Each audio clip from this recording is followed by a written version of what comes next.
Homenaje al teatro argentino. Este es el nombre que hemos elegido para este ciclo, que consiste en un ciclo que tiene que ver con representar escenas de obras de autores argentinos teatralmente y también con hacer videos sobre todos los autores argentinos que podamos lograr hacer de aquí en más de este siglo y también del siglo anterior en la medida en que tengamos el tiempo para hacerlo. Hemos elegido la palabra homenaje por dos razones. Una es por un sentimiento lógico hacia aquellos que tienen que ver con nuestro teatro y la otra es por un respeto a su obra, a lo que han hecho. Porque han permitido que este teatro exista, siga existiendo y existirá. Y para aquellos que lo van a seguir haciendo existir, es para quienes está dedicado estos videos que estamos en este momento desarrollando. Hoy empezamos con Carlos Gorostiza, que es un autor fundamental en toda una época del teatro, sobre todo a partir de los años 1940. Y para introducirnos un poco en el mundo de Gorostiza, que va a consistir en una charla que él está dando a los estudiantes de teatro con preguntas que les hacen, y también en una entrevista personal y en un espectáculo como fondo que hemos hecho sobre él, para introducirnos en este mundo hemos elegido a un actor que no podríamos decir que es un actor de Gorostiza, pero es uno de los actores que más se ha identificado con la manera de representar o de presentar la realidad argentina en una obra de teatro y en un escenario. Ese actor se llama Pepe Soriano y es él quien va a introducirnos a Carlos Gorostiza. Desde 1930 hasta Teatro Abierto, yo creo que se vivieron algunos fenómenos en el mundo del teatro con una intensidad que tiene bastante más que ver que con la extensión, sino con la intención de un teatro argentino realmente importante. La última obra de don Armando Discépolo, Cremona, la terminó en Ischia en 1934. Sobre este tema hablamos mucho. Y ahí, en un momento determinado, irrumpe el teatro independiente como respuesta a un teatro que aparentemente era demasiado comercial. Yo no estoy demasiado de acuerdo en que esto fuera así. Sí estoy de acuerdo en que ese teatro independiente alimentaba las intenciones, los deseos, las necesidades de los mejores elementos que aún hoy todavía nos representan en el teatro argentino. Pero es de aquí que ahí aparece posteriormente Gorostiza, y Gorostiza aparece con el puente, y Gorostiza es el puente, porque Gorostiza es el puente entre aquel teatro que representaba don Armando y la generación del 60, Rosenmacher, Alac, Somigliana, Talesnik, Roberto Cosa. Yo creo que hasta llegar a Teatro Abierto hemos dado testimonio de una cosa que me decía el maestro Cunil cuando yo empecé en el teatro. Me decía: nunca vas a existir como actor si no es a través de tus autores. Nunca alcancé en ese tiempo a dimensionar bien qué me quería decir, porque bueno, uno soñaba, y a veces sueña todavía, con la interpretación de los grandes autores llamados universal. Es decir, el teatro shakespeariano, el teatro de Molière, Ibsen, pero evidentemente la identidad de actor, ahora coincido totalmente con Cunil, se logra a través de un teatro argentino, porque es lo que a uno mejor lo puede representar. Y si el autor está vivo, mucho mejor, porque puede discutir con él la problemática que nos lleva al escenario. Lo de Teatro Abierto fue la culminación de una fuerza impresionante, de un testimonio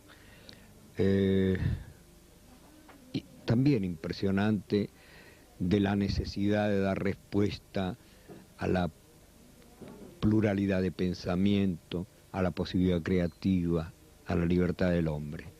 Porque si el teatro no sirve para jugar en nombre de todo esto, entonces ¿para qué nos sirve? Yo creo que Teatro Abierto inquietó demasiado, si no ese Teatro del Picadero en aquella noche de un miércoles, después que terminamos de hacer precisamente una obra de Gorostiza y una obra de Cosa, no hubiera desaparecido como desapareció. Evidentemente significaba mucho más allá de lo que yo diga, significaba cosas. Desde mí, desde lo personal, a través de los autores argentinos, a través de haber estrenado con Gorostiza Los Prójimos, a través de haber sido dirigido por Gorostiza ya, Gorostiza director desde aquel Rayomón, que yo quiero agradecerle públicamente porque me rescató a mí de un montón de cosas, me señaló un camino, me indicó un camino en aquel desaparecido teatro de la calle Chacabuco, donde tan buenos amigos encontré, tan buenos compañeros y tan excelentes autores. Me volvió a reconectar con el teatro que yo quería hacer. Sigo creyendo que mi mejor posibilidad sigue siendo el autor argentino, para mí. Yo creo que cuando hice Gris de Ausencia, la gente me decía, estás muy bien. Yo creo que sí, pero era básicamente porque estaba en manos de mis compañeros argentinos, en manos de Tito Cosa, en manos de Gandolfo, en manos de Beto Brandoni, de gente muy linda. Creo que este es mi primer testimonio de mis trabajos con Gorostiza. El día de hoy nos sigue, por suerte, teniendo juntos, y aunque a veces las circunstancias de trabajo, como me pasa ahora, que la televisión viene a ser un buen complemento para la subsistencia, y esto, quienes trabajamos en el teatro sabemos que tiene que ser así, que no hay tantas posibilidades más. El poder haber hecho Memoria bajo la mesa de Gené, el poder haber estrenado también El Inglés de Gené, me da una alegría muy grande y una fe muy grande en el teatro argentino. Los grupos que trabajan buscando formas expresivas nuevas a través de nuestro lenguaje, a través de nuestra americanidad y a través de nuestra emergencia de en esta América ser argentinos. Yo creo que he abundado bastante dentro de mis posibilidades sobre la personalidad teatral de Gorostiza. A lo mejor no soy el más indicado para poder referirme a la excelente obra de Gorostiza, a quien le han estrenado muchísimos actores obras muy importantes. Yo he tenido la suerte de trabajar con Gorostiza y hoy lo que quiero es, como testimonio, introducirlos en un video que sirva para que las gentes de teatro conservemos en forma de imagen la memoria de los hombres que han formado y que forman el testimonio de un teatro argentino que es parte de la cultura de América y de la República Argentina. Uno de esos hombres es Carlos Gorostiza, a quien me liga una muy buena amistad, un muy buen afecto, muchas buenas discusiones sobre el teatro y la realidad que nos circunda y en la cual estamos inmersos, y además esta alegría profunda de saber que una vez más Gorostiza estrena una obra y la sala, con actores excelentes por otra parte, se llena noche a noche. Y esto es alegría no solamente para Gorostiza, no solamente para los estupendos amigos y actores que tengo en ese elenco, sino para el teatro argentino.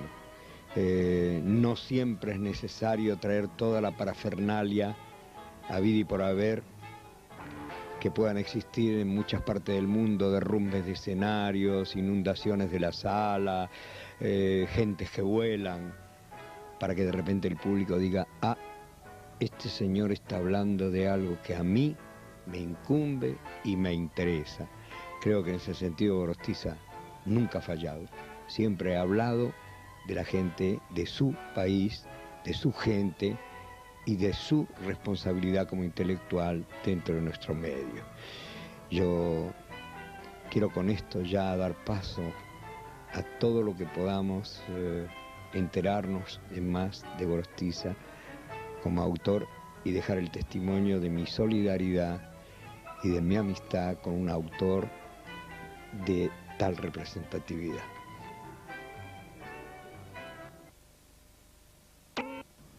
Carlos Gorostiza, nacido en Palermo, un típico barrio de Buenos Aires, en 1920. Su infancia transcurre, según él, al acecho de los libros y de la palabra. Muy joven, crea junto con un grupo de amigos un retablo de títeres, escribe sus primeras obras para muñecos, La Vaquita Triste, El Quijotillo y Platero en Titirilandia, luego Mabrundia y Gasparindia y La Muerte de Platero. Ingresa como actor en La Máscara, quienes, conscientes de la falta de obras de autores argentinos acordes con la sensibilidad de la época, lo estimulan a escribir su primera obra importante para el teatro, El Puente, en 1949. Fue como un desafío, una reacción frente a un material que llegaba de afuera y que no reproducía ni la realidad interior, ni los problemas, ni los sentimientos de los argentinos. El Puente se convirtió en un estallido. La repercusión que obtuvo fue enorme. Gorostiza había abierto el camino a la producción de una serie de obras que iban a representarse en nuestros escenarios y que instauraron todo un estilo, toda una manera de concebir el teatro auténticamente argentina. Discépolo había quedado olvidado, se daban algunas piezas de Eichelbaum, aparecían pocas obras de Art, pero se trataba de episodios aislados. Aún no se había articulado el movimiento teatral que, pasando por Dragún, Cusani, Lizarraga, etc., va a afirmarse más tarde en los años 60, cuando cada autor con estilo y cosmovisión propios intenta reflejar la profunda verdad de nuestro ser nacional. A partir del estreno del Puente, Gorostiza escribe El fabricante de Piolín, El caso del hombre de la valija negra, El juicio, Marta Ferrari, El último perro, adaptación de la novela de Guillermo Haus, El reloj de Baltasar. Todas estas obras aparecen signadas por la búsqueda incesante de un lenguaje absolutamente personal de Carlos Gorostiza.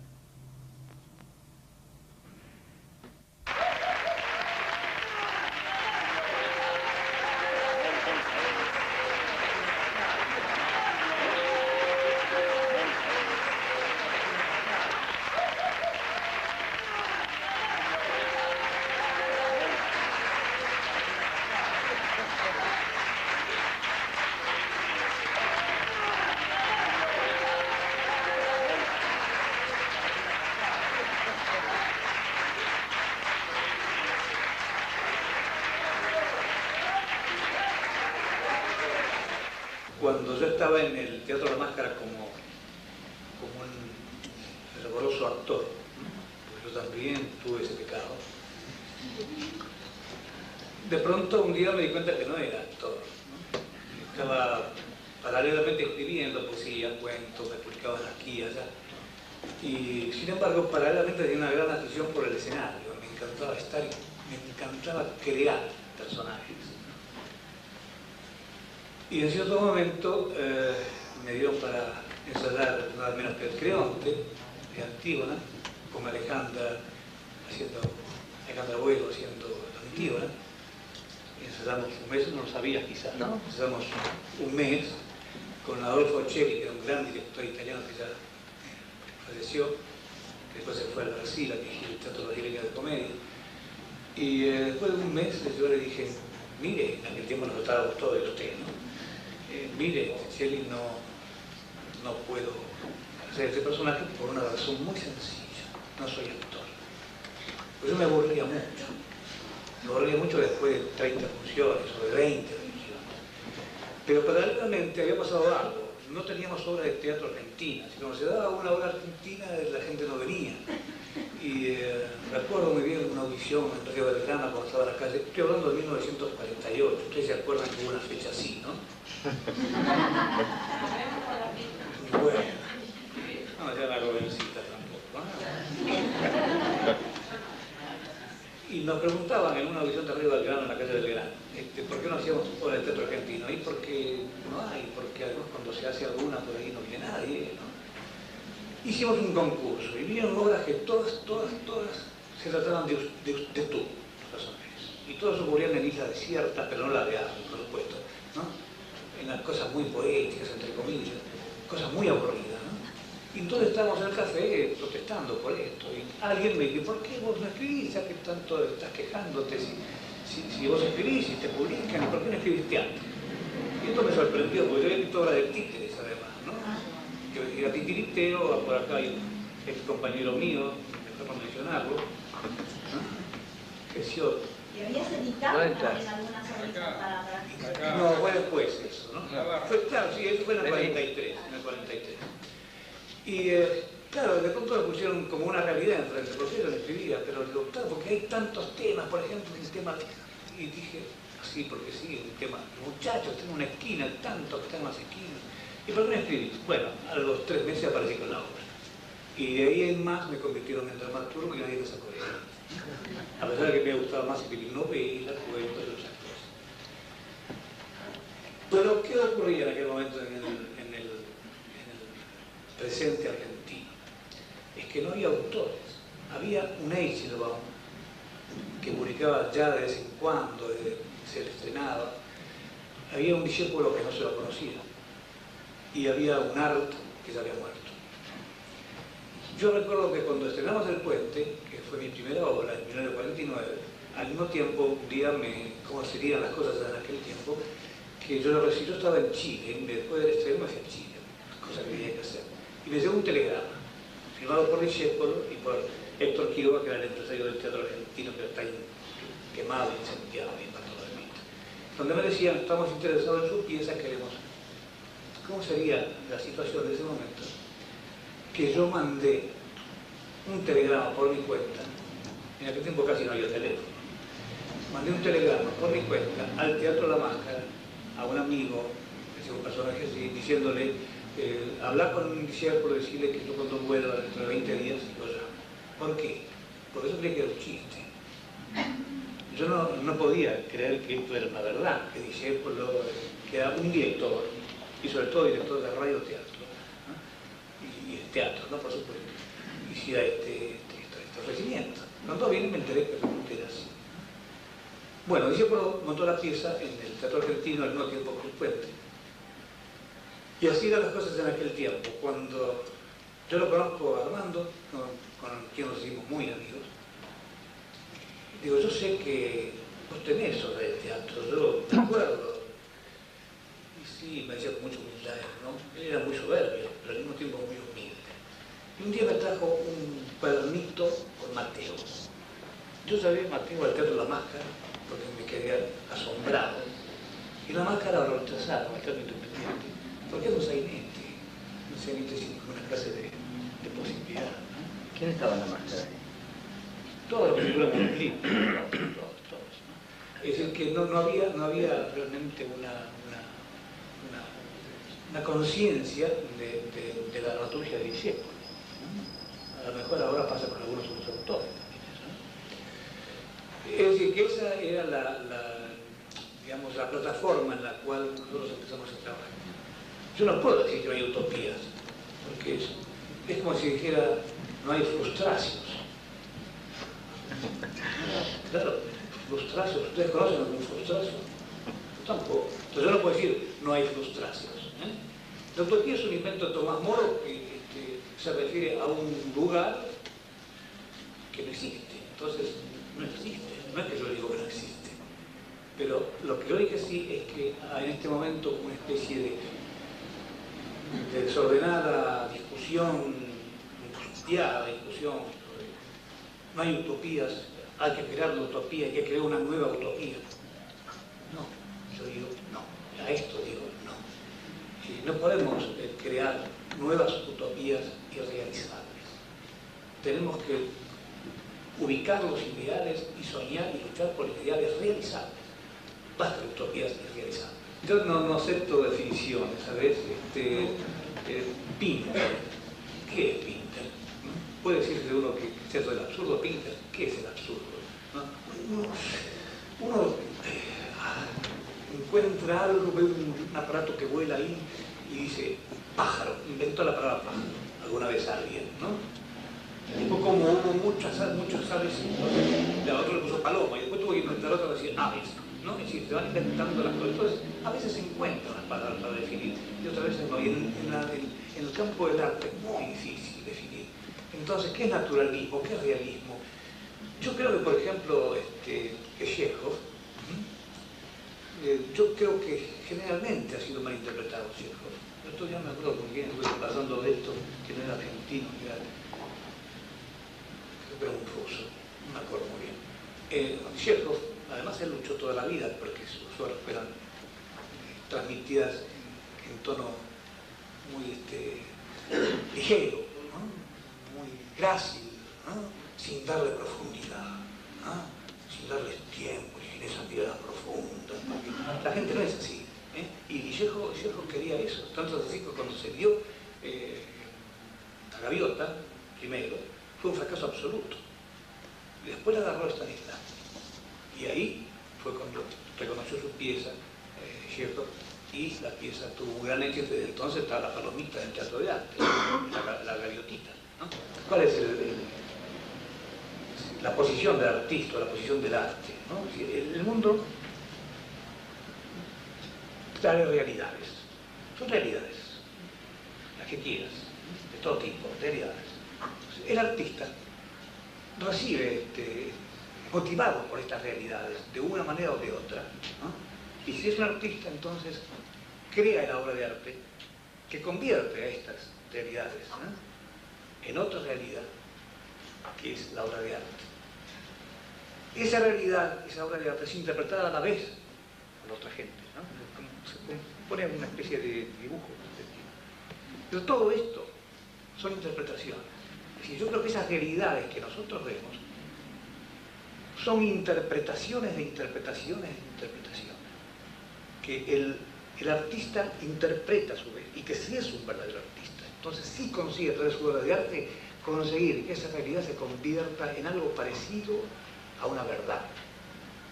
Porque ese es el secreto, creo, ¿no?, de todos nosotros, sobre todo los que estamos en el campo del arte, o pretendemos estar en el campo del arte, es acercarnos a la verdad, no descubrir la verdad, eso es demasiado pretencioso, acercarnos a la verdad, con una obra de arte. Hemos hablado de los temas que vos tratás, ¿no? Y de quiénes hablás, de qué parte de la sociedad hablás, ¿no? Y una de las cosas que queremos preguntarte, que hemos creído interpretar, que estos personajes, en general, hablando de toda la obra, ¿no?, tienen esperanza de cambio, tienen esperanza de que la cosa va a cambiar, de que va a ser diferente. Y después es como que quedan todos en esa realidad que no pueden cambiar, ¿no? Como desesperanzados, como... Hay algunas obras que sí, que... bueno, depende de cómo aparecen las imágenes, cómo aparece después, porque son... El nacimiento de una obra de teatro nunca es igual a otra obra de teatro. A veces es una frase, a veces es una cara, a veces es un lugar, a veces es una anécdota, a veces es una noticia. Tengo 2 horas escritas con noticias, son realidades. Lo propio es una, ¿no? Claro. Lo propio, por ejemplo, ¿cómo puedo dar esperanza yo con esa gente? Pero mi intención, es decir, mi necesidad en ese momento, lo recuerdo muy bien, fue pegar un grito y tirarle a la gente así, ¿no?, una realidad, ¿no? La gente salía del teatro como que sí, ahí lo dice, pero lo dice muy parcialmente, lo tengo en el reportaje. La gente salía diciendo cómo es la gente, ¿eh? Nadie se da por aludido, ¿no? Pero, sin embargo, creo que todo el arte es así cuando hay realidades concretas. Pero después esto va quedando en el subconsciente. Es todo un trabajo subconsciente que se produce en el nacimiento de la creación de cualquiera sea la obra de arte y después en el que recibe, ¿no? Es todo misterio, todo misterio. Nosotros venimos de un misterio y percibimos otro misterio. Esta es la única verdad, quizá, que tenemos, ¿no?, a la vista. Pero todo lo que recorremos, ¿no?, todo lo que recorrimos es una sucesión de pequeños misterios. Creo que no solamente el artista, creo que cada uno que está manejando ese colectivo que pasó por ahí, ¿no?, su búsqueda interior por la verdad, de manera a veces grosera, a veces consciente, a veces plenamente inconsciente, pero es una búsqueda de la verdad. En 1966, Los Prójimos recibe el primer premio nacional, Los Prójimos, parte de un suceso real ocurrido por esa época. Mientras los vecinos escuchan desde sus ventanas, sin inmutarse, los angustiosos pedidos de auxilio de una muchacha, esta es maltratada por su compañero hasta resultar muerta. El hecho de seguir el tristemente difundido consejo criollo "no te metás" aparece cuestionado en el desarrollo de este alegato contra la desidia y la cobardía encubiertas por el anonimato. Esto es lo que permite a Gorostiza un examen psicológico profundo sin que por ello se despegue del contexto social. No era la úlcera tampoco. No era la úlcera, no era el horario, qué sé yo lo que era. No sé, el tiempo, los años, no sé. Hasta hoy usted y yo habíamos hablado tan poco que... Ah, pero eso era hoy. ¿Usted qué me dijo? Dígale a su marido a ver si nos podemos ver más seguida, ¿sí o no? Sí. Y bueno, ¿y entonces? Ay, lo que pasa es que yo realmente me doy cuenta de que hay tan pocas personas con las que uno puede hablar. Ay, sí, eso es tan cierto. Sí. Y yo le tengo que estar muy agradecida. No tiene nada que agradecer. Ay, ahí viene mi esposo. No, que no me vean así, por favor, no. No importa, yo la acompaño al toilet y se arregla un poquito. Ahí viene. No, a mí que no me vean, a mí que no me vean. Ahí viene. Voy.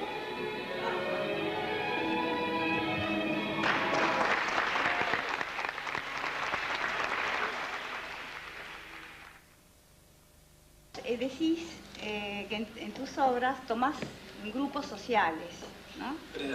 Bueno, en algunas obras también presentás personajes, eso dicho por vos también, que después son metamorfoseados y aparecen, por ejemplo, como Juana y Pedro, aparecen en A qué jugamos, que a su vez después se metamorfosea y aparecen en El lugar. O sea que van sufriendo cambios. Vos decís que con respecto a esta última pareja, vos los salvás en El lugar, a esta pareja que yo me refiero. Ahora bien, en la situación que estamos atravesando nosotros en este momento, en este país, en donde hay una especie de paralización en muchos órdenes, donde no se encuentra ideal ni fe en la juventud. Yo quisiera preguntarte que si vos encontrás salida o alguna esperanza justamente en esta obra que vas a estrenar el año que viene y que creo que se llama En la puerta de atrás o algo así. El patio. O es el patio de atrás. O es una utopía preguntarte si encontrás salida o esperanza para este grupo social. No creo que nunca es mi idea decir cosas tan contundentes y tan claras, no, porque no las sé. ¿No? Uno puede tener estado de ánimo, a veces creo en todo, hasta en Dios. Y hay días que me levanto y no creo en nadie, ni en Dios. Entonces depende, ¿no?, de esa imagen. El patio de atrás es una terrible muestra, yo no diría de la quietud, ni de la inmovilidad, sino de la parálisis que estamos sufriendo, ¿no? Entonces, ¿cómo me apareció todo esto? Para poder decir, para traer humor. Entonces yo me río mucho, no sé si el público se reirá, pero me río mucho, ¿no? Y los actores, como leyenos también, se ríen mucho. Pero me importa que la gente conocedora del teatro sienta todo esto y se sienta de pronto un poco, aunque salga diciendo cómo es la gente, que seguramente lo dirá. Pero no creo en las cosas demasiado sabidas. Además, mi problema como director de mis obras es un problema que no dejo de oír a cada rato de cada uno de los directores, ¿no? Que un autor, muchas veces me han preguntado, ¿no? En algún momento, ¿no? En muchos momentos, ¿no? ¿Usted cree que el autor debe dirigir sus propias obras? Y yo les contesto, ¿por qué van a hacer la pregunta al revés? ¿Usted cree que un director debe escribir su propia obra? Porque yo soy director, ¿no? He dirigido obras que no son mías, así que puede hacerse la pregunta al revés, ¿no? Yo dirijo la obra porque para mí es una continuidad. Y el problema, plantean algunos directores, es que hay una carga subconsciente muy grande en todas las obras, ¿no?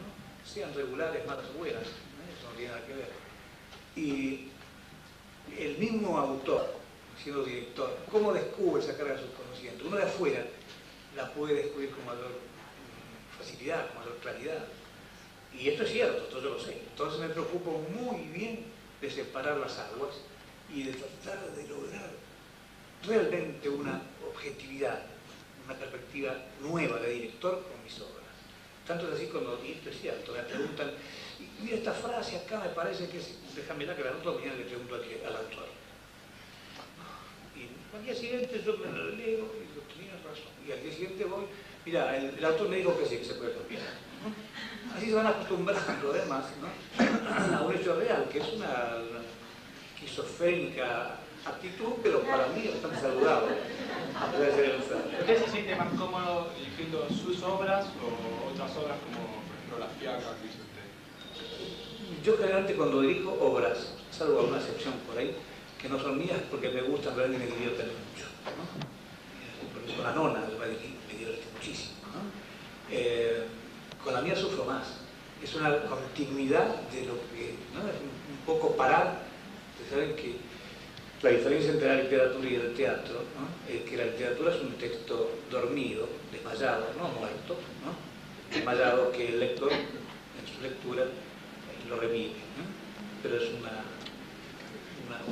diálogo muy secreto entre escritura y lector, mientras que el teatro es un hecho vivo, tan vivo, usted lo sabe, que si no hay espectadores no existe el teatro, ¿no? Y además, si no hay bastantes espectadores, ¿no? No sirve el teatro, ¿no? No ha pasado una sola vez. La Fiaca, cuando yo tenía La Fiaca, el día del ensayo general eran 8 o 9 personas que había en la platea. Yo desde ese día me habitué a hacer ensayos generales con mucha gente, invitando mucha gente.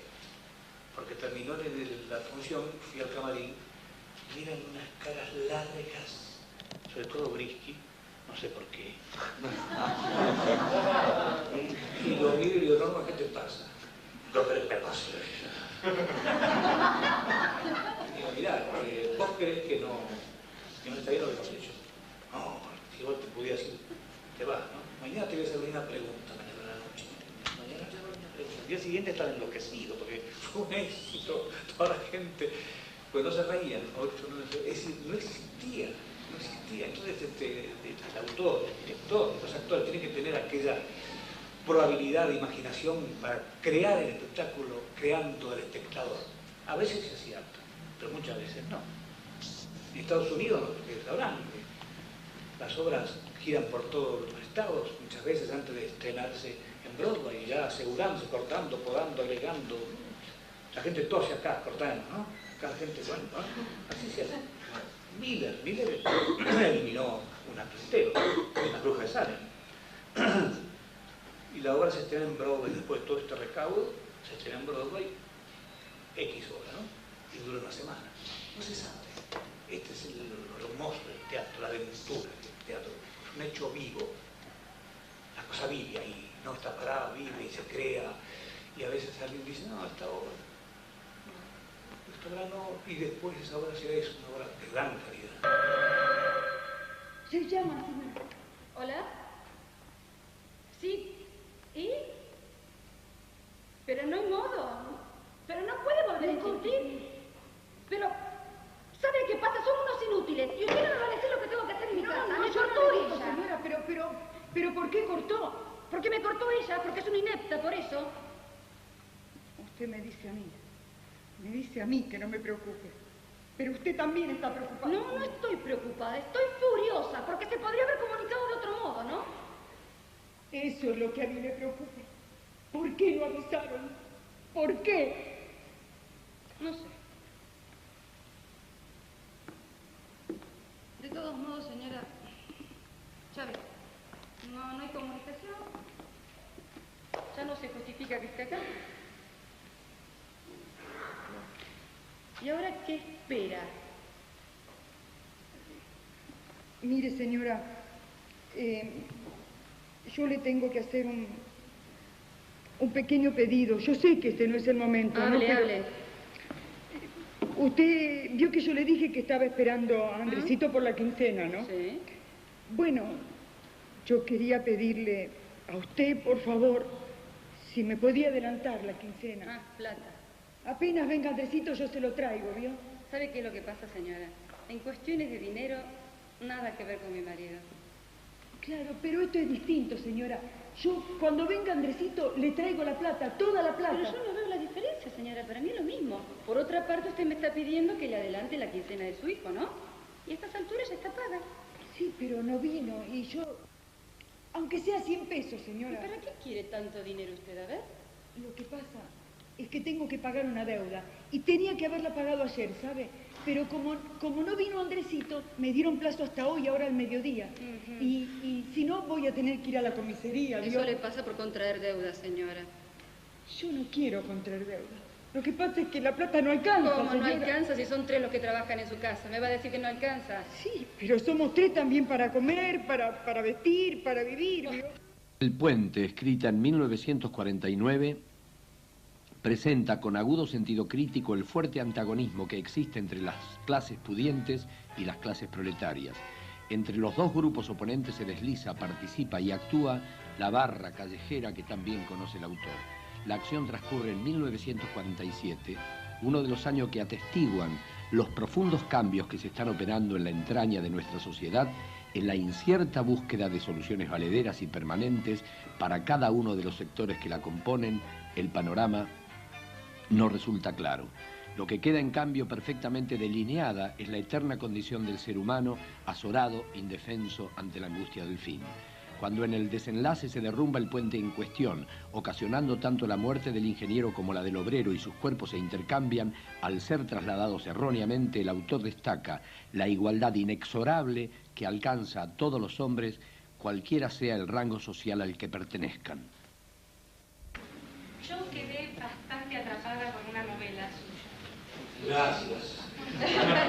Bueno, no, realmente es muy interesante todo, ¿no? Pero me atrapó muchísimo el basural. Me atrapó muchísimo el personaje de Doña Argentina, ¿no? Me parece muy rico. Y yo quisiera que me cuente un poco sobre esa mujer, ¿no? Y Doña Argentina va a estar en el espectáculo. Doña Argentina va a hilar todas las escenas. Bueno, les cuento entonces lo de Doña Argentina. El que no lo haya ido, bueno, pero mejor no leerlo. Doña Argentina, una vez yo leo, ahí también leo un artículo, leo una noticia del diario. Son 3. Una noticia del diario, es decir, que son forma parte de la realidad y ahí me atormenta la noticia, ¿no? Los dramas. Leo una noticia en el diario y me interesó profundamente lo que había pasado. Que esto ocurría en Villa Prince. Entonces voy a Villa Prince, al lugar, busco, encuentro el lugar, y encuentro donde estaba la zanja, la tranquera, el basural, incendiado. Pregunto y encuentro una mujer que se acerca, una mujer de unos 50 años, delgada, angulosa, pelo blanco, pelo sucio. Y digo, ¿qué sabe algo de ti? Esa mujer era la cirujana. Y cuando yo le pregunté, bueno, ¿cómo puedo hacer? Yo pregunté por Doña Argentina. Ella se llamaba Doña Argentina. Y todo lo que ocurre en el basural, es decir, la rebelión de las mujeres, es cierto, es histórica. Lo que ocurrió con ese basural, en convivencia con el intendente y con la policía, cuando rompen la la bandera, el asta de la bandera, todo esto es cierto. Todo lo demás lo inventé. Y para mí no es un problema explicarlo, por eso esas frases finales, donde dejo toda la cosa un poquito ambiguamente. Esa es la historia. Parecería mentira, ¿no? Incluso estuve a punto de cambiarlo el nombre de esta mujer, porque ella es argentina. Tenía ganas de cambiarlo el nombre porque la gente va a pensar qué obvio, qué elemental ponerle Argentina a esta mujer, ¿no? Qué simbolismo, ¿no? Después dije, no, es así. Pero hay una frase de Doña Argentina que es muy linda, que le dice, nosotros queremos que habla con vos, ¿no? Que es real. Es decir, ¿cómo me llamo? Me llamo Doña Argentina. ¿Y no se ríe usted? Eso es muy lindo. Yo quisiera que me cuentes algo sobre cómo se gestó Aeroplanos. Esta es una cosa interesantísima para ustedes que son gente de teatro. Yo hacía 2 años que no escribía teatro. Vengo escribiendo una novela ahora, pero la novela se escribe despacito, con tiempo, meditado. Yo creo que la que estoy escribiendo ahora la terminé dentro de 2 años o algo así. Y había empezado ya esta novela, pero en cierto momento, ¿qué me pasó a mí cuando me convirtieron en dramaturgo? Porque el teatro es un hecho vivo, entonces es avasallante, ¿no? Lo atropella uno, es algo... Por eso la gente de teatro en general lee poco, si no es teatro, ¿no? Porque le cuesta un poco, bastante, a veces a algunos mucho, quedarse en sí mismo, leyendo de pronto una novela de 500 páginas, o filosofía, ¿no? Les cuesta, yo lo tengo sabido por experiencia, porque es un hecho vivo el teatro, atropella. Y entonces, de pronto, me llegó el atropello interior. Y yo digo a mi mujer, vos sabés que tengo ganas de escribir teatro, hace 2 años que no escribo teatro y estoy escribiendo esto. Bueno, estaba montando la obra de aquí y allá, viajando, no tenía mucho tiempo, pero me aparecen las ganas de escribir teatro. Pero no tengo nada, no tengo la menor idea, ¿no? Pero tengo ganas de escribir teatro, tengo ganas de crear situaciones de este hecho vivo. Voy a seguir con la novela, ¿no? Me acosté. Y yo tengo un amigo de mi misma edad, y los 2 jovencitos, que fue quien dirigió conmigo El Puente, Pedro Dolín, que se llama Pedro Crisma. Perdón, ¿qué obra? El Puente, que además tiene un gran mérito porque es el suegro de Ignacio Copani, ¿no? Y entonces me visita todas las semanas, nos vemos, son 2 viejos amigos, ¿no? Diálogo. Y ese día, yo seguía con este sentimiento, cuando yo tenía un resfrío fuerte, y se va y me dice, cuídate, eso solo me dijo. Yo sé que eso me tocó, no sé de qué manera, pero me tocó. Me fui a dormir, y ustedes créanme, a la mañana siguiente yo me desperté con la obra, con los personajes, con todo lo que yo quería decir. La escribí en 18 días. Me preguntan cómo, entonces yo no la escribí, eso me la escribieron. Esto habla de los misterios de estas cosas, ¿no? Y yo le digo esto más. La obra duraba 1 hora y media y corté un poco, ¿no? Ay, las cosas lindas que corté. Esto sí, al canario no lo podés traer, el Tito te lo mata.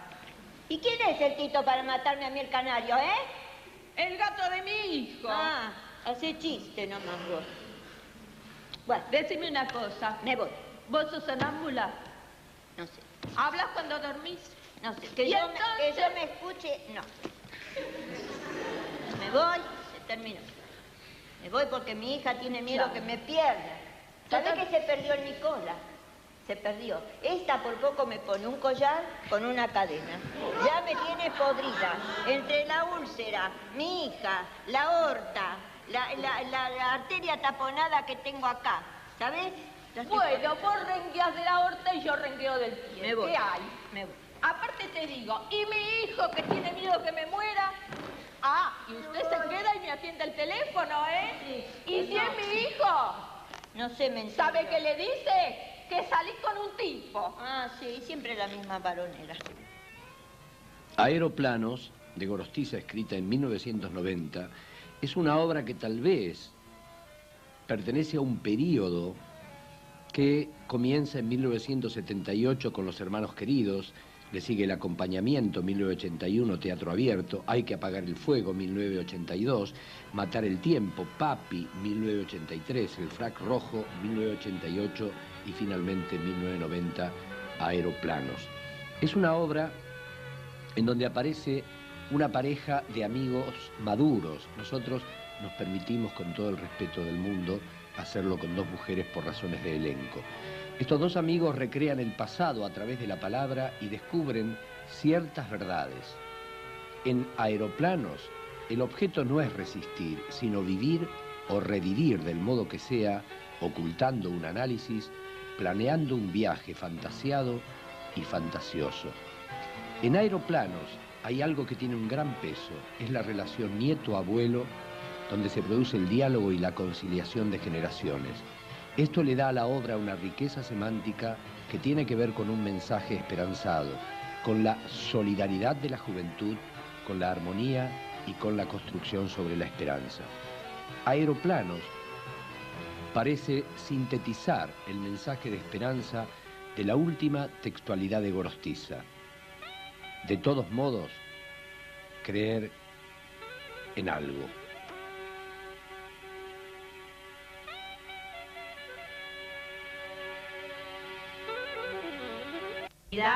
Está en el minuto en que vivimos. ¿Me entendés ahora? Qué linda. ¿Y sabés dónde vamos a ir en ese minuto? ¡Ole! A España a ver a mi nieto. ¿Ves La Coruña? Maneira de La Coruña. Acá también vamos a ir. Qué lindo. Y después donde vos quieras, ¿eh? Ay, donde yo quiera. Acá, ay, Italia. Acá están las Dolomitas. Ay, Francis, hoy se cumplen 10 años de mi viaje. ¿De qué viaje? No me enteré. Sí, te mandé postales. De mi viaje a Tandil. De montaña. Ah, ya está en la sierra de Tandil. Sí, son allá iguales está. a las Dolomitas. Igual a las Dolomitas de Italia, ¿ves? Ay, Francis, pero Francis, yo estoy cansada de ver las estampillas, libro, toda la vida, viendo... Pero podemos ir hasta Moscú, ¿eh? No, a mí me gusta todo el mundo. Siempre soñé con ver todo el mundo. Y ir a las Dolomitas, las montañas. Pero verlas. Tocarlas.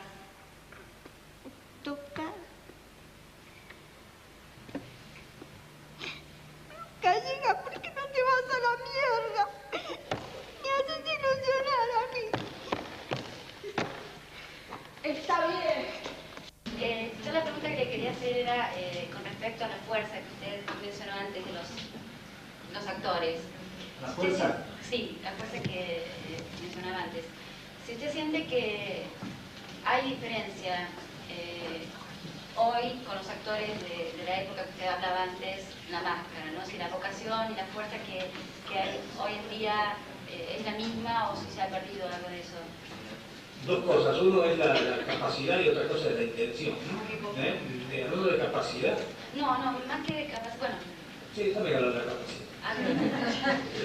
La capacidad, yo creo que si nosotros volviéramos a ver aquellos hermosos espectáculos que nosotros creamos con Crimen y Castigo, Berlín, creo que si lo vemos hoy, nos asustamos, ¿no?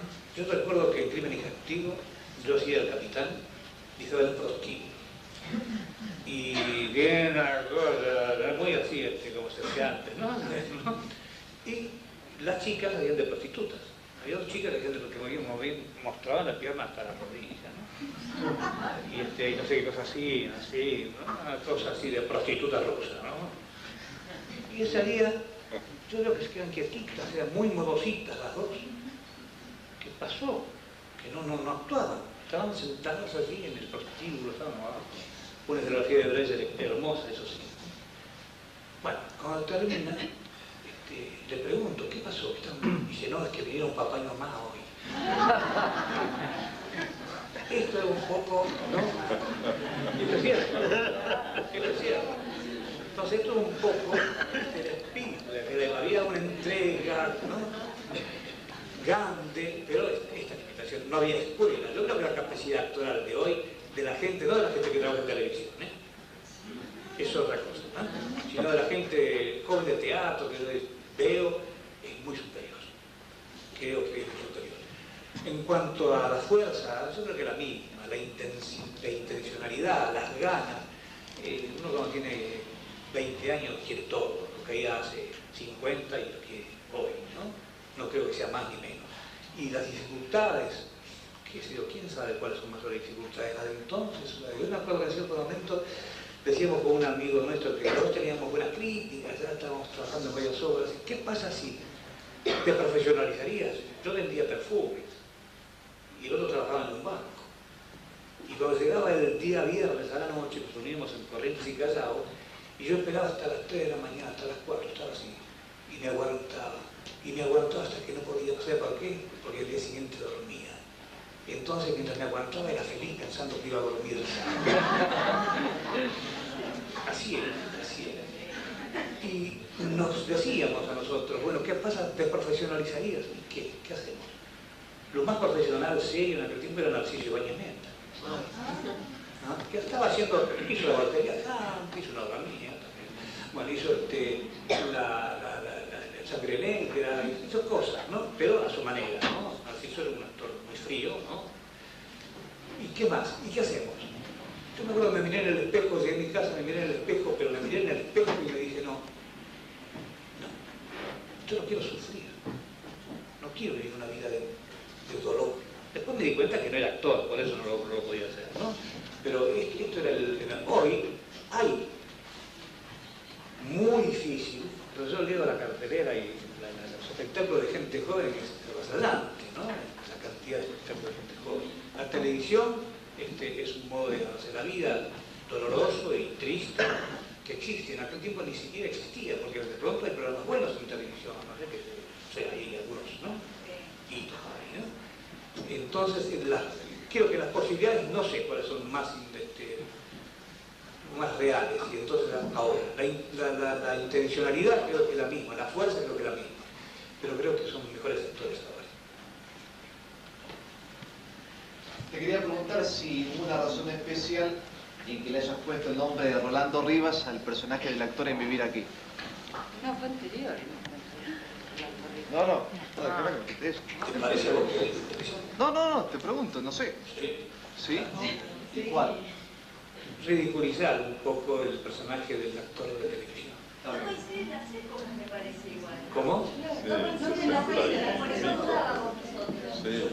Yo creo que debe ser, si yo le puse, yo no me acuerdo, si yo le puse a Rolando Rivas, no puede haber sido tanta casualidad que me haya copiado mi idea a mí. Marcelo, ¿dónde está Pablo? ¿Dónde está Pablo? No sé nada, Elsa, yo no sé nada. ¿Cómo no sabes? Estuviste con él anoche, los dos tenés que saber. Mira, cada uno es responsable de su propia vida. ¿Por qué tengo yo que ser responsable de la vida de Pablo? Porque la vida de Pablo es un poco tuya, si vos te adueñaste de la vida de Pablo, por eso. ¿Dónde está Pablo? Sí. ¿Qué pasa? Tenés que decirme, no podés callarte. ¿Dónde está Pablo? ¿Qué le pasó a Pablo? ¿Lo mataste entonces? ¡Pero no! Fueron ellos que empezaron a disparar, ¿entendés? Pero fue él que se tiró del jeep, la reputa que lo parió.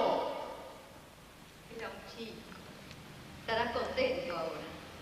Lo llenaste de odio, lo metiste en ese mundo que inventaste donde todo es sucio, feo.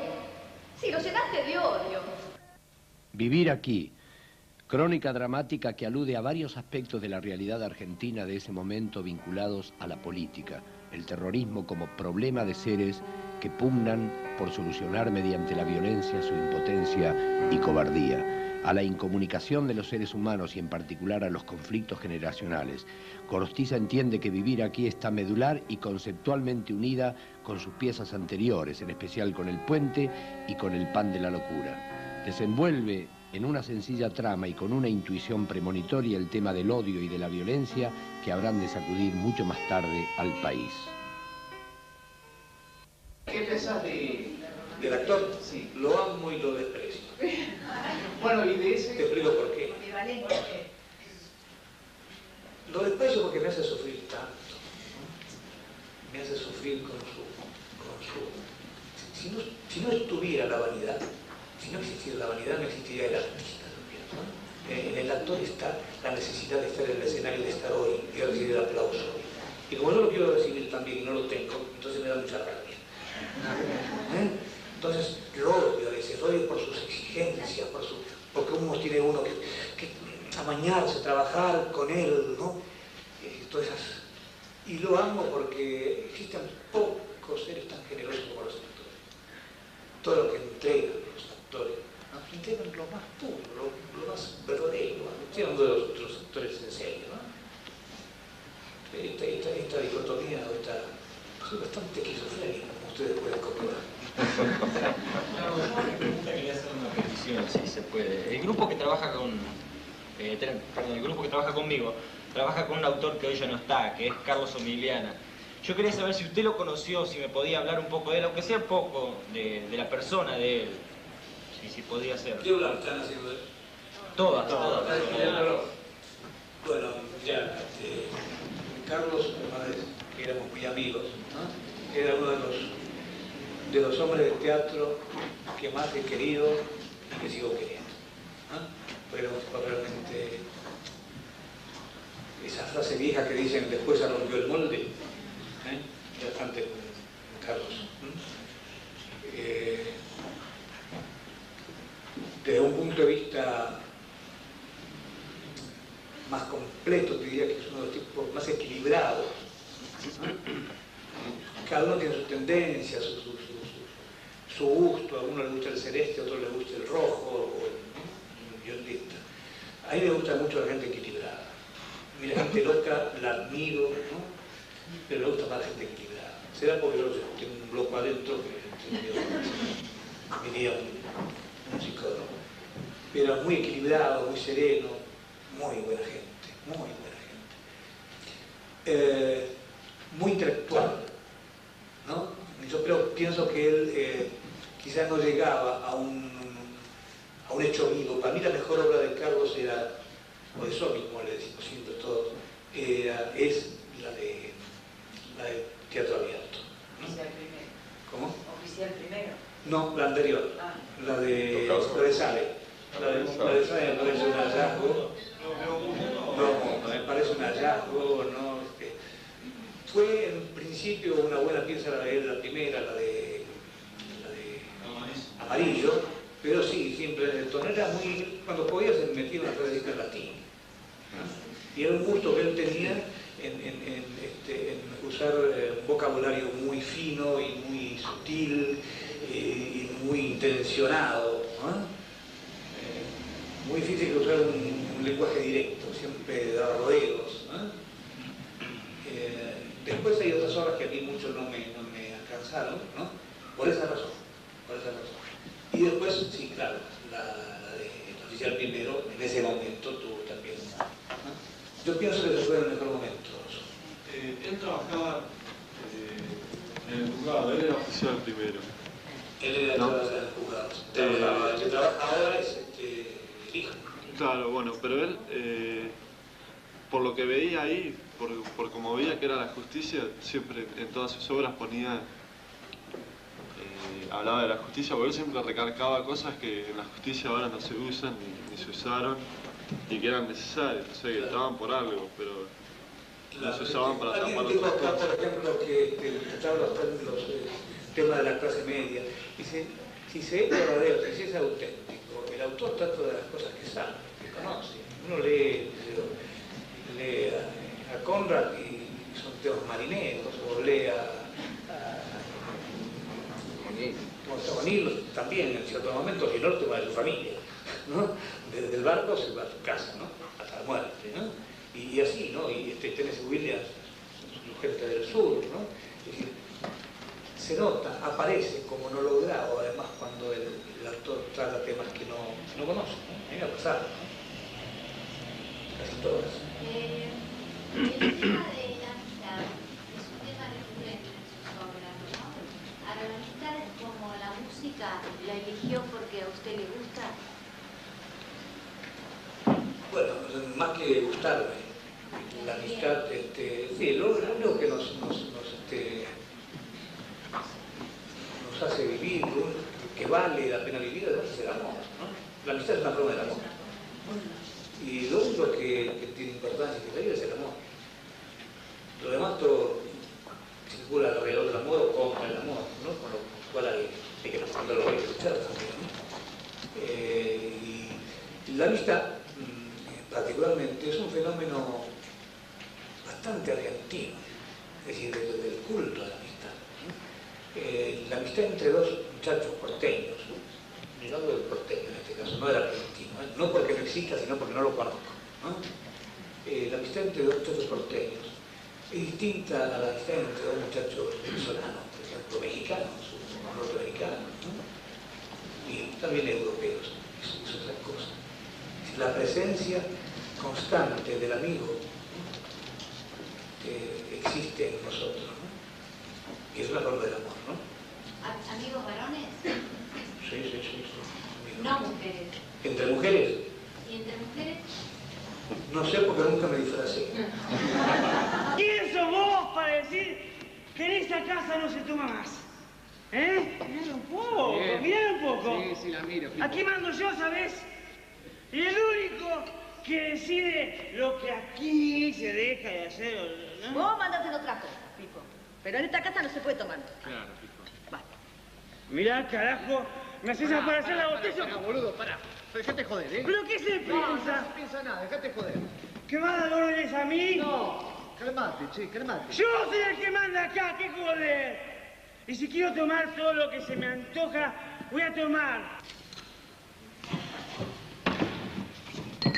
¿Qué pasa? Espera, sentate. Venga, siempre lo mismo, ni emborracharse, ¿sabe?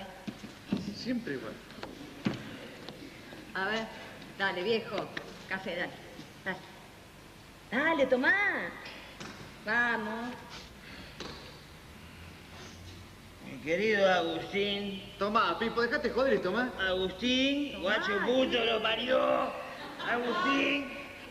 Tomá café, Pipo. Tomá, que te va a hacer bien. En 1978, Gorostiza da a conocer un fascinante juego escénico en Los Hermanos Queridos, considerada por algunos críticos como una especie de sonata contrapuntística para 6 instrumentos, en la que 2 historias se juegan en un mismo espacio y tiempo escénico. Gorostiza ha dicho: mi tarea como creador dramático es una constante y apasionada búsqueda de un lenguaje teatral apto para expresar nuestra verdad social a través de las aventuras del hombre de todos los días y de la permanente evasión de su responsabilidad de ser. Dijo: pienso que soy tan autor que dirige su obra como director que la escribe.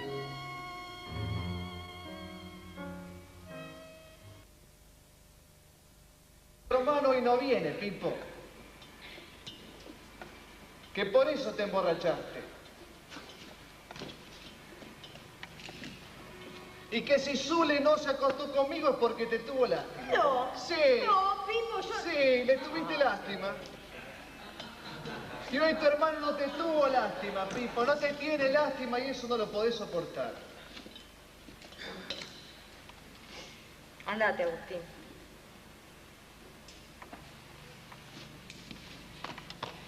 Chao. Pipín. Chao, Pipo. Viste que no es tan fácil. Eso de borrar los fantasmas, quemar los sillones. ¿Eh? Chao, Pipo. Querido Agustín.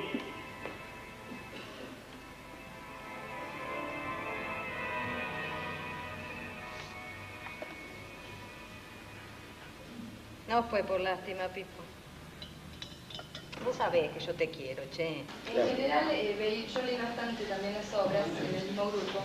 Y en general todos los personajes es como que viven en una constante búsqueda de la felicidad que por alguna razón no llega o está postergada, o no solamente en los personajes de clase media, sino también cuando se habla de otro tipo de personajes de clases más altas. Y de repente el único personaje feliz que encontré en las obras es el personaje de El bombero de Hay que apagar el fuego, que lógicamente es el único personaje que es feliz, pero es como que está muy fuera de la realidad y que hasta su amigo, su esposa, lo engañan y él sigue viendo a la gente de una manera buena, ¿no? Él ama o sea, a la gente. Cuando aparece un personaje bueno, digamos, para lo que sería la sociedad, ese personaje como que vive en otra realidad. Sí, a mí me dolió muchísimo, ese personaje. Creo que a los bomberos también. A los bomberos también. Me dolió muchísimo porque yo no creo en ese personaje. Yo lo escribí queriendo que fuera así, ¿no? Pero no se puede ser tan bueno. Y salió esa cosa extraña, así, santificada, ¿no? Pero sí, fuera de la realidad. Carlos Gorostiza ha participado de dos movimientos fundamentales del teatro argentino de este siglo, Teatro Abierto 81 y Teatro Abierto 82. En el primero participó con El Acompañamiento, una obra que puede considerarse como una de las más representativas obras breves argentinas en la que algunos mitos nacionales son poéticamente expuestos. En 1982, con Hay que apagar el fuego, otra obra breve, presenta la historia de 3 frustraciones cotidianas de integrantes de la clase baja argentina. Un hombre humilde que se ha alistado como bombero voluntario en el barrio en el que vive con su mujer la sorprende en franca situación de infidelidad. El protagonista mantiene su firme actitud de intentar apagar el fuego para evitar la destrucción total. Apagar el fuego tiene un título de connotaciones muy sugestivas, escrita por Gorostiza en 1982. Pero ¿cómo no hicieron la sirena? ¿Qué estaban haciendo? Pero que mirá que haya servido para tapar esa sirena, ¿eh? No, ¿sabés qué pasó? Que resulta que, ¿cómo era? Bueno, no importa, acá lo que importa es que las sirenas son largadas. Yo salí rajando para el cuartel, porque, viste, el incendio, ¿sabe dónde era, viejo? En la maderera de la 25 de mayo. Entonces, te imaginás, yo subí a la autobomba, me puse la ropa, me saqué la ropa del trabajo, me pongo la de bombero, me pongo el casco y ¡zas!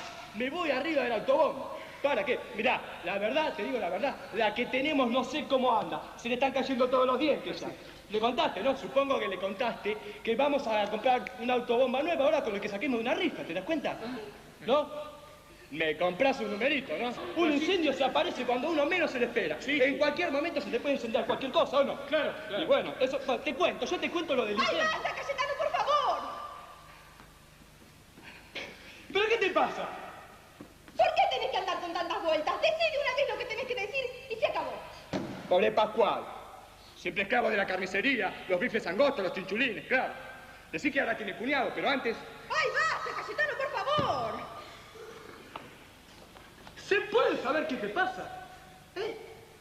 Al fin y al cabo, el enojado tendría que ser yo, ¿no? Porque a vos no te interesa nada de lo que estoy contando, en cambio a él sí. Fíjate qué locura. Él, que es mi amigo, se interesa. Y vos, mi amor, que sos mi mujer, nada. ¿Te parece bien? ¿Te parece bien? Bueno, ¿qué te pasó a la tarde? Dale, Calle, contame. ¡Soy cabo! ¡Soy cabo, viejo! ¡Soy cabo! ¿Te das cuenta? ¡Soy cabo, mi amor! ¡Soy cabo, mi amor! ¡No lo puedo creer!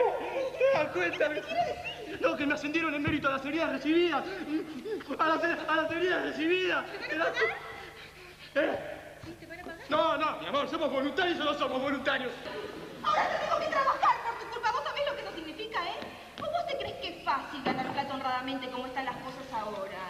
Y aquí ni cerveza podemos comprar. Pregúntale a Pascual, que se quedó con las ganas. ¿Te parece que esta es manera de vivir? Vos sabés que me pagan poco a mí. A vos te pagan menos que a nadie. Siempre sos el último, vos en todas partes el último. A ver, decime qué quieres que haga, ¿eh? Vístete a la fábrica, después apagas el fuego si querés. Vas con tu dichoso hombre más, pero ¿qué hay? ¿Qué decís? Que esto se acabó. Escuchame, todo por una cervecita de mierda. Mira, tal cual. Te prometo que la próxima vez vas a tener una. Está bien, está bien. Chau, libertad. Escuchame, mi amor. Alguien tiene que apagar el fuego, ¿no?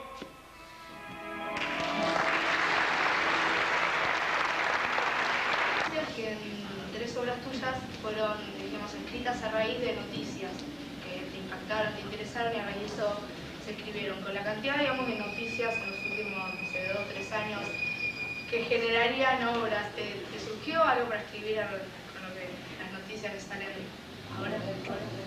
No, esta que voy a estrenar, por ejemplo, no tiene nada que ver con una noticia específica. Pero a veces impacta una noticia.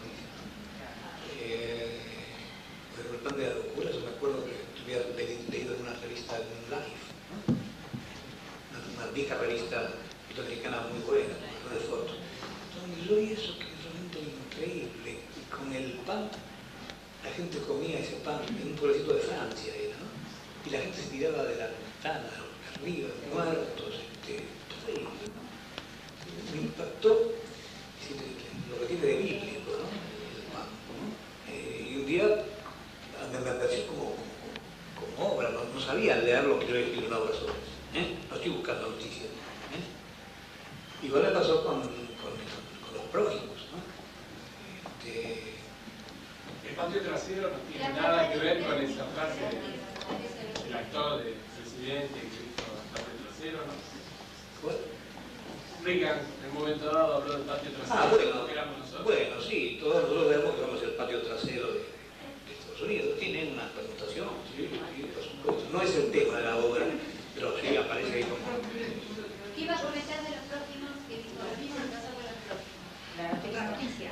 Sí, la noticia de esta chica que estaba siendo torturada, ¿no? En un pasaje. Y hasta que la matan, ¿no? Y todos los vecinos. Entonces fue una cosa que me impresionó muchísimo. Entonces sí, ahí apareció realmente como... Y el gran desafío ahí eran dos. Uno era que todo... la acción ocurriera en un lugar donde no ocurriera nada. Entonces, cuando yo hice la primera lectura, me acuerdo que en aquel tiempo tenía algunos oyentes, no solamente privilegios, no solamente Shepard, sino también Caviglia, Damasano, lecturas donde había críticas, Pablo Palán, ¿no? Y todos, y es una cosa interesante también para el lector y lector, todos decían, lo que no sé es si va a tener suficiente sugestión lo que está ocurriendo abajo, detrás del escenario. Porque claro, yo leía el texto, los parlamentos que se decían en la casa, en el escenario, teóricamente, y leía lo que pasaba atrás. Daban los gritos, el nombre del perro, el del concierto, el del emperador. Entonces el que oye era todo un plano, como el que leía también, ¿no? El plano, tiene un solo plano. Con la imaginación va a la sala o va atrás, pero es un solo plano. Con la imaginación va a los dos lados. Mientras que en el teatro existe una cosa concreta que es lo que se está viendo, lo que se está viviendo, que es en ese escenario, en ese lugar, en esa casa. Y lo demás lo imagina. Y los gritos, yo lo digo con Apiti, que hacía los gritos. Pero lo demás lo tiene que imaginar uno a lo que está pasando. Con Apiti un día estábamos en el Teatro ABC, que ahora no sé qué hacen ahí, ensayando. Estábamos ensayando y de pronto, claro, el que hacía el hombre del perro, las amarreaba a ella, que hacía el hombre para que tuviera una liberación, las amarreaba y la Apiti obligaba, la piba la había sacado del conservatorio, le hubiera ido entre todas. ¿No? Y la pica, venía el tipo que estaba barriendo y se empezó los palazos contra el que la lo hacían tan bien. Bueno, entonces, ¿qué pasaba? Todo el mundo decía, yo no sé si tiene suficiente sugestión para tener lo de afuera. Esto es lo que pasa con la obra leída, ¿no? Cuando la vimos, sí, esto era vivo, y acaso aquello lo imaginaba. Entonces esa imaginación era sugestiva, era sugerente, ¿no? Es un hecho realmente interesante. Entonces, un día, Se habla ahora en Mar del Plata.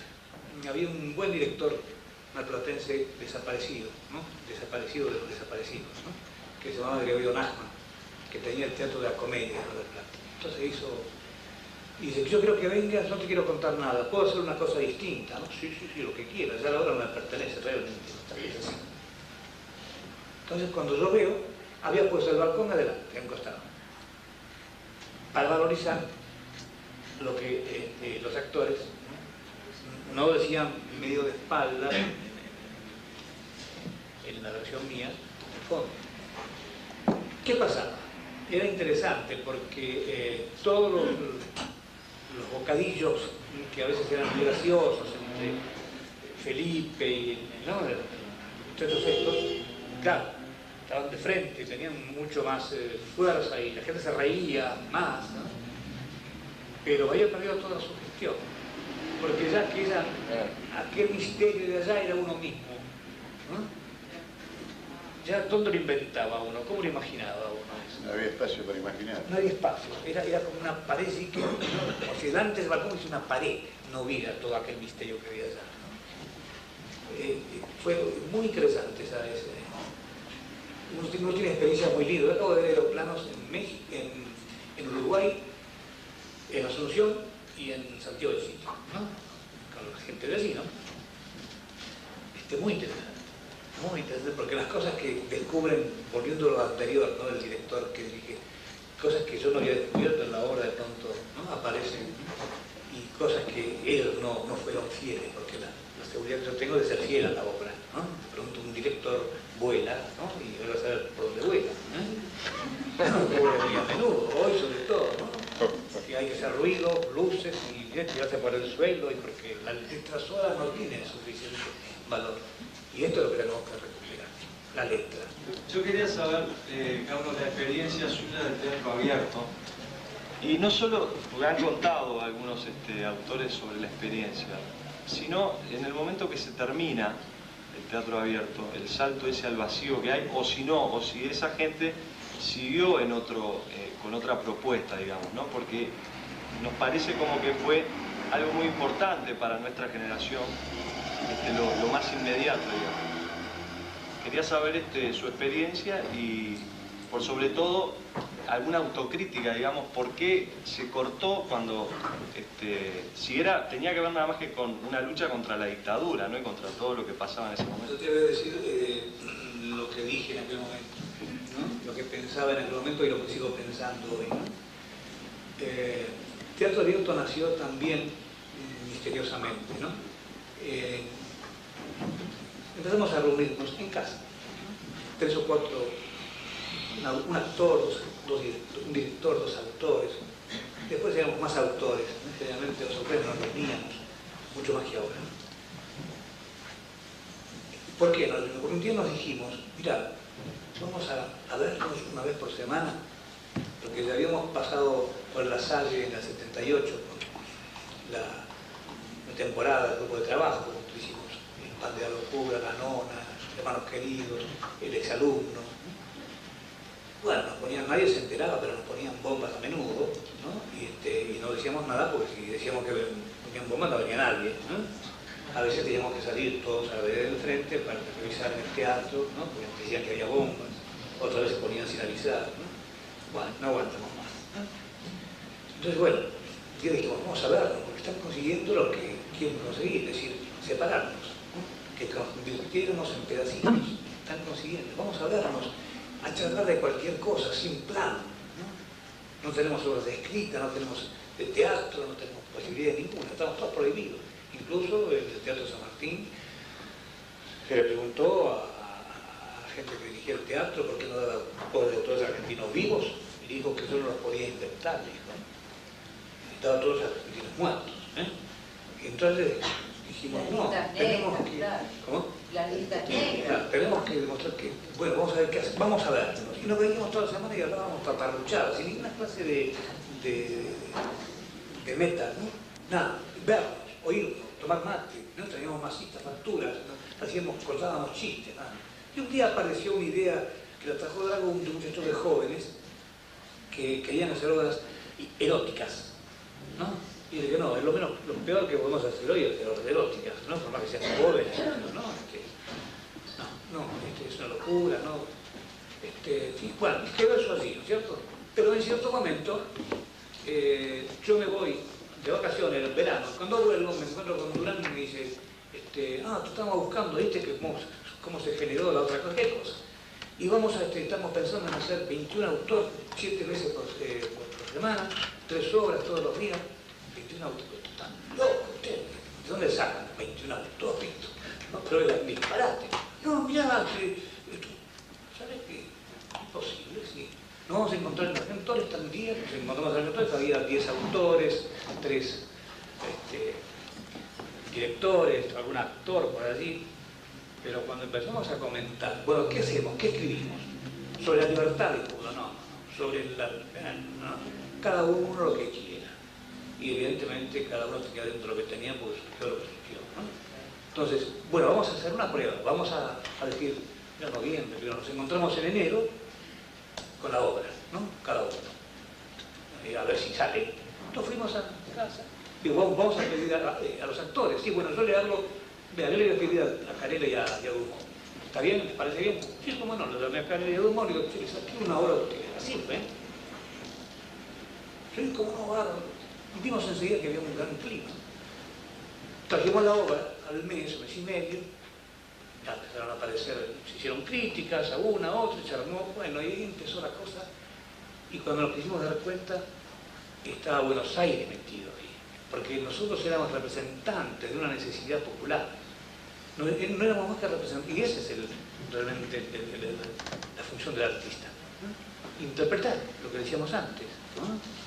Entonces ahí estamos interpretando algo, porque pedacitos no éramos solamente nosotros, ya todo el pueblo eran pedacitos. Y aquí de pronto aparecíamos nosotros con una voz, con un grito. Cuando largamos los carnets, esos carbonos, bueno, desaparecieron en una semana, todos tuvimos que sacar nuevo, el día del estreno. Le dijimos a Rivera López, que era el presidente de actores en aquel momento, bueno, decía algo. ¿Y qué digo? Mira, lee lo que escribió Somi, eso de Caro, léelo. Bueno, pone una luz y cuando sale Rivera, eran 600 personas, porque es hermoso teatro del Picadero, 600 personas. Apenas se quedó Rivera gritando, a los gritos todo, teatro abierto, teatro, la cancha de River parecía. ¿Cómo se veía hecho? No de River, no de River.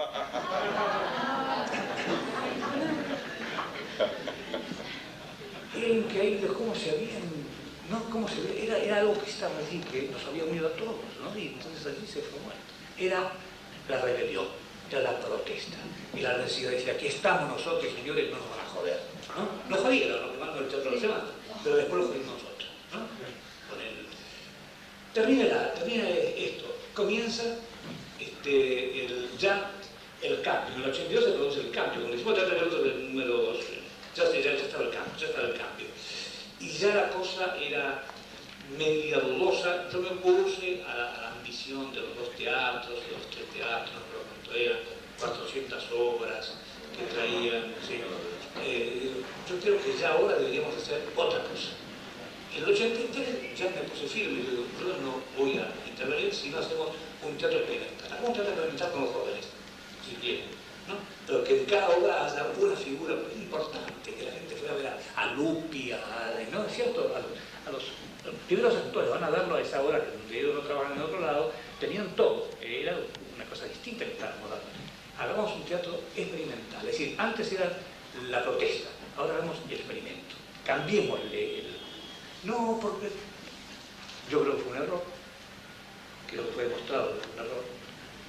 El teatro abierto fue un grito de protesta, una oposición frente a la dictadura, la cumplió maravillosamente bien. No se puede pedir más. Desde 1958 hasta 1968, Gorostiza centra su temática en un problema que lo acucia desde los comienzos, el sentimiento de la responsabilidad que nos cabe en cuanto hombres. Su obra traduce el deterioro gradual que se va produciendo en la médula de nuestra sociedad con respecto al sentido de responsabilidad. En el pan de la locura se dibuja la coordenada esencial sobre la que se estructura la obra de Gorostiza. su preocupación por la actitud ética del hombre contemporáneo, que unas veces se apoya en el hecho de ser responsable, otras en el de ser solidario. Tal preocupación se traduce escénicamente en los grupos que actúan a la manera de personajes. En el caso del puente no se trata de Juan, sino de la barra del puente. En el pan de la locura son los trabajadores de la panadería. Se trata, en fin, de grupos representativos de una sociedad o de estamentos psicológicos más que de personajes individuales. Lo que no anula, sin embargo, su condición fundamental que está en todas sus obras de seres humanos. Lo venimos callando desde el día en que nos conocimos, ¿te acuerdas? Que los dos tropezamos ahí y nos pusimos a reír. Después cuando yo volví usted estaba en el horno y ahí se dio vuelta y me miró. Y ahí me di cuenta que a los dos nos había pasado lo mismo. ¿Lo mismo de qué? Lo que le pasa a la gente que está sola. Nah, cuando se encuentran y se miran. A mí no me pasó nada, patrona, déjese hinchar con eso. Sí que le pasó. No. Sí. Lo que pasa es que usted tuvo vergüenza, igual que yo, y desde ese día no hicimos más que tener vergüenza. Y hablábamos de cualquier cosa menos de lo que teníamos que hablar. Pero ninguno de los dos nos engañaba porque sabíamos de qué se trataba.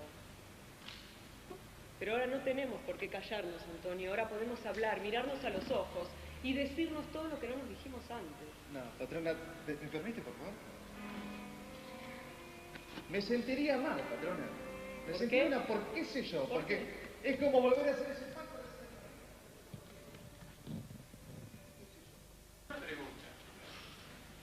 Vos nos contaste, hablás de la época del teatro abierto, ¿no es cierto? O sea, que había una dictadura, una cosa muy palpable a la cual enfrentar.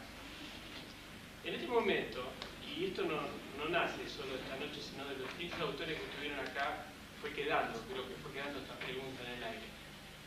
Es decir, en este momento en el cual la cultura y la educación está bastardeada, ¿no es cierto? Y nos quieren convertir más en Tacanica que en un país del primer mundo, ¿no? En el cual, pero en sí existe internamente, por lo menos creo que somos muchos, los que queremos ver otro tipo de cosas o intentar hacer otro tipo de cosas o respetar algunas leyes, ¿no es cierto?, dentro del teatro, dentro de lo que a nosotros nos gusta.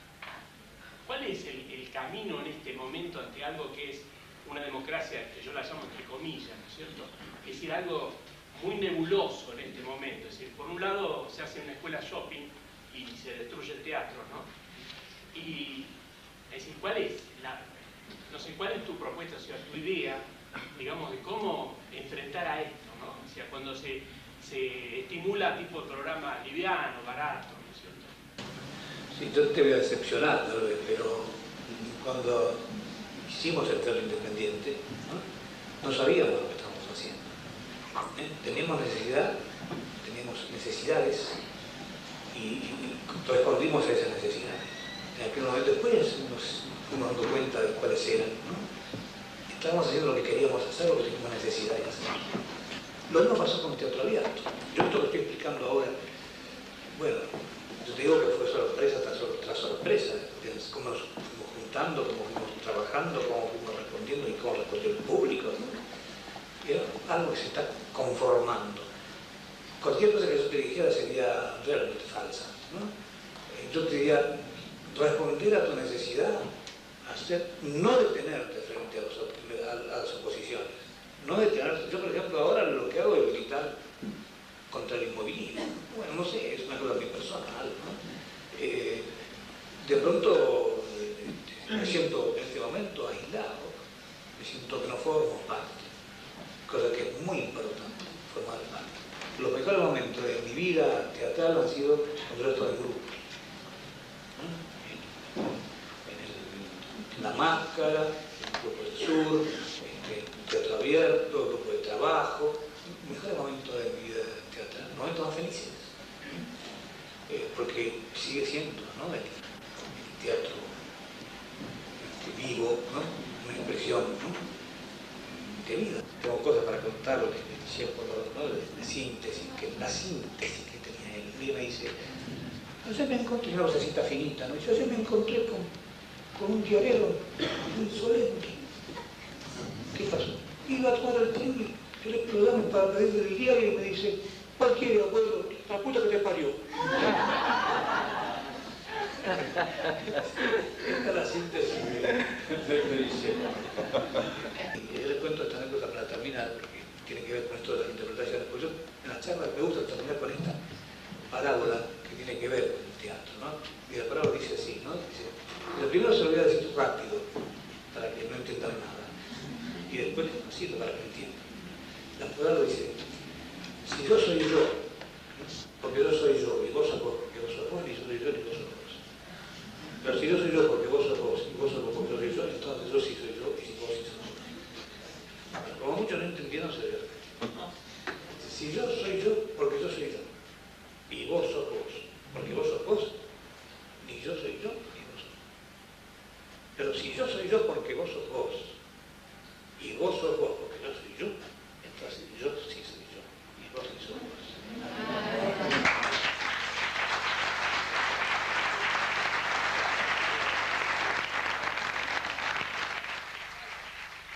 ¿Qué contenidos carece el teatro en la actualidad en relación a otras épocas?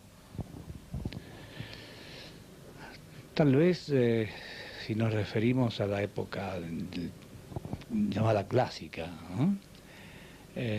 Quizás el teatro moderno se refiere más a los hechos que ahora se llaman puntuales, ¿no? Hoy día circunstanciales, actuales.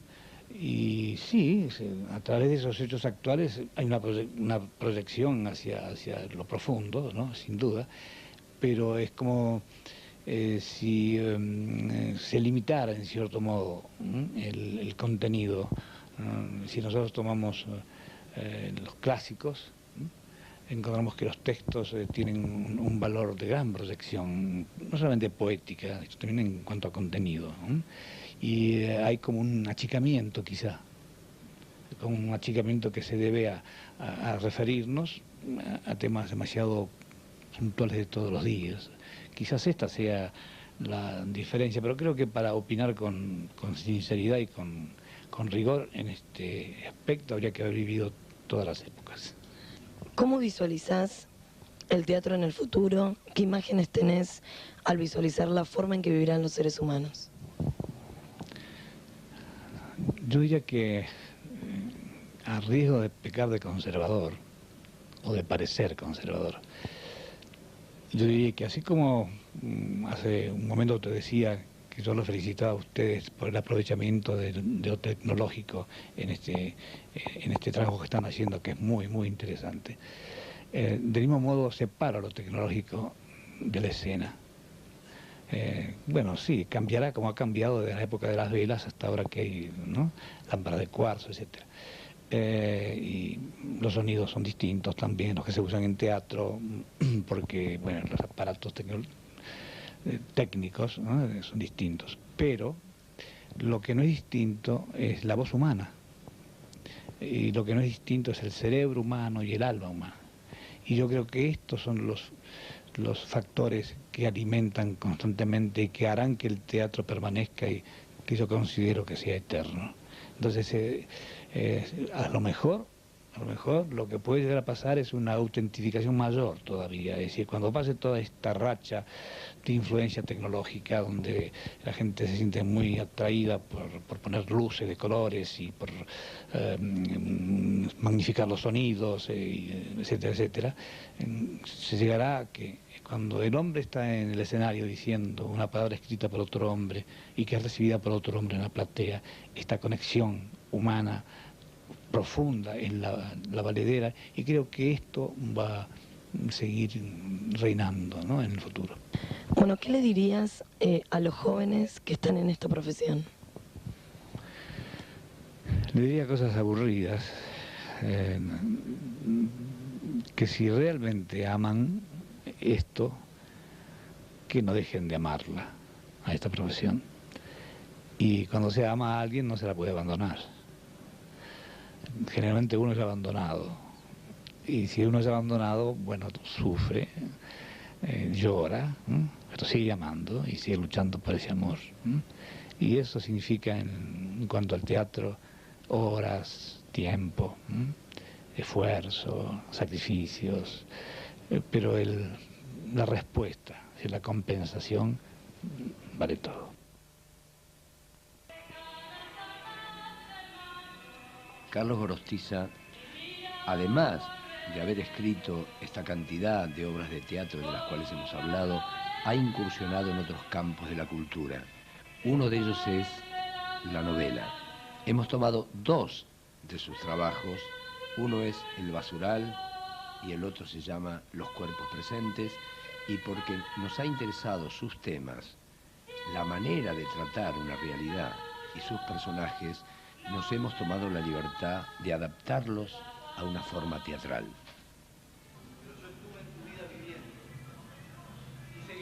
Con El Basural hemos trabajado con un personaje que curiosamente él llamó Doña Argentina. Y con Los Cuerpos Presentes, Judith Weiner hizo una adaptación basada en el tema o en el corazón de la obra de esa novela de Carlos Gorostiza. Para terminar este trabajo sobre él, queríamos decir una frase, una idea que comenta uno de sus personajes, que dice: cada cosa que te importe te la tendrás que ganar, hasta que te sientas libre, pero libre de veras, sin miedo, hasta que tengas el coraje de sentirte libre.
Homenaje al teatro argentino.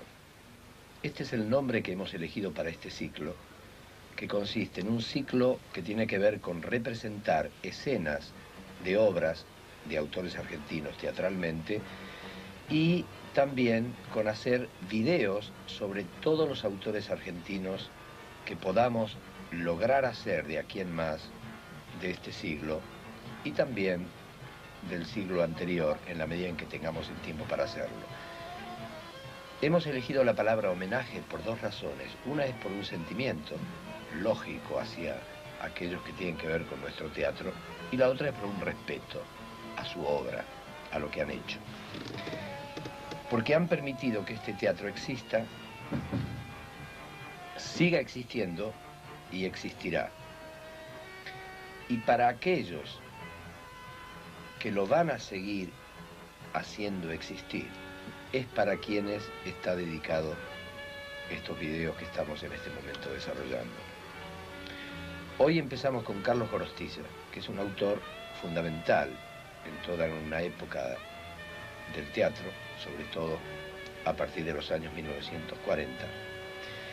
Y para introducirnos un poco en el mundo de Gorostiza, que va a consistir en una charla que él está dando a los estudiantes de teatro con preguntas que les hacen, y también en una entrevista personal y en un espectáculo como fondo que hemos hecho sobre él, para introducirnos en este mundo hemos elegido a un actor que no podríamos decir que es un actor de Gorostiza, pero es uno de los actores que más se ha identificado con la manera de representar o de presentar la realidad argentina en una obra de teatro y en un escenario. Ese actor se llama Pepe Soriano y es él quien va a introducirnos a Carlos Gorostiza. Desde 1930 hasta Teatro Abierto, yo creo que se vivieron algunos fenómenos en el mundo del teatro con una intensidad que tiene bastante más que ver que con la extensión, sino con la intención de un teatro argentino realmente importante. La última obra de don Armando Discépolo, Cremona, la terminó en Ischia en 1934. Sobre este tema hablamos mucho. Y ahí, en un momento determinado, irrumpe el teatro independiente como respuesta a un teatro que aparentemente era demasiado comercial. Yo no estoy demasiado de acuerdo en que esto fuera así. Sí estoy de acuerdo en que ese teatro independiente alimentaba las intenciones, los deseos, las necesidades de los mejores elementos que aún hoy todavía nos representan en el teatro argentino. Pero este aquí que ahí aparece posteriormente Gorostiza, y Gorostiza aparece con el puente, y Gorostiza es el puente, porque Gorostiza es el puente entre aquel teatro que representaba don Armando y la generación del 60, Rosenmacher, Alac, Somigliano.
Significaba cosas. Desde mí, desde lo personal, a través de los autores argentinos, a través de haber estrenado con Gorostiza Los Prójimos, a través de haber sido dirigido por Gorostiza ya, Gorostiza director desde aquel Rayomón, que yo quiero agradecerle públicamente porque me rescató a mí de un montón de cosas, me señaló un camino, me indicó un camino en aquel desaparecido teatro de la calle Chacabuco, donde tan buenos amigos encontré, tan buenos compañeros y tan excelentes autores. Me volvió a reconectar con el teatro que yo quería hacer. sigo creyendo que mi mejor posibilidad sigue siendo el autor argentino, para mí. Yo creo que cuando hice Gris de ausencia, la gente me decía, estás muy bien. Yo creo que sí, pero era básicamente porque estaba en manos de mis compañeros argentinos, en manos de Tito Cosa, en manos de Gandolfo, en manos de Beto Brandoni, de gente muy linda. Creo que este es mi primer testimonio de mis trabajos con Gorostiza. El día de hoy nos sigue, por suerte, teniendo juntos, y aunque a veces las circunstancias de trabajo, como me pasa ahora, que la televisión viene a ser un buen complemento para la subsistencia, y esto, quienes trabajamos en el teatro sabemos que tiene que ser así, que no hay tantas posibilidades más. El poder haber hecho Memoria bajo la mesa de Jenny, Ana Talesnik, Roberto Cosa, yo creo que hasta llegar a Teatro Abierto hemos dado testimonio de una cosa que me decía el maestro Cunil cuando yo empecé en el teatro. Me decía, nunca vas a existir como actor si no es a través de tus autores. Nunca alcancé en ese tiempo a dimensionar bien qué me quería decir, porque bueno, uno soñaba, y a veces sueña todavía, con la interpretación de los grandes autores llamados universal. Es decir, el teatro shakespeariano, el teatro de Molière, Ibsen, pero evidentemente la identidad de actor, ahora coincido totalmente con Cunil, se logra a través de un teatro argentino, porque es lo que a uno mejor lo puede representar. Y si el autor está vivo, mucho mejor, porque puede discutir con él la problemática que nos lleva al escenario. Lo de Teatro Abierto fue la culminación de una fuerza impresionante, de un testimonio y también impresionante de la necesidad de dar respuesta a la pluralidad de pensamiento, a la posibilidad creativa, a la libertad del hombre. Porque si el teatro no sirve para jugar en nombre de todo esto, entonces ¿para qué nos sirve? Yo creo que Teatro Abierto inquietó demasiado, si no ese Teatro del Picadero en aquella noche de un miércoles, después que terminamos de hacer precisamente una obra de Gorostiza y una obra de Cosa, no hubiera desaparecido como desapareció. Evidentemente significaba mucho más allá de lo que yo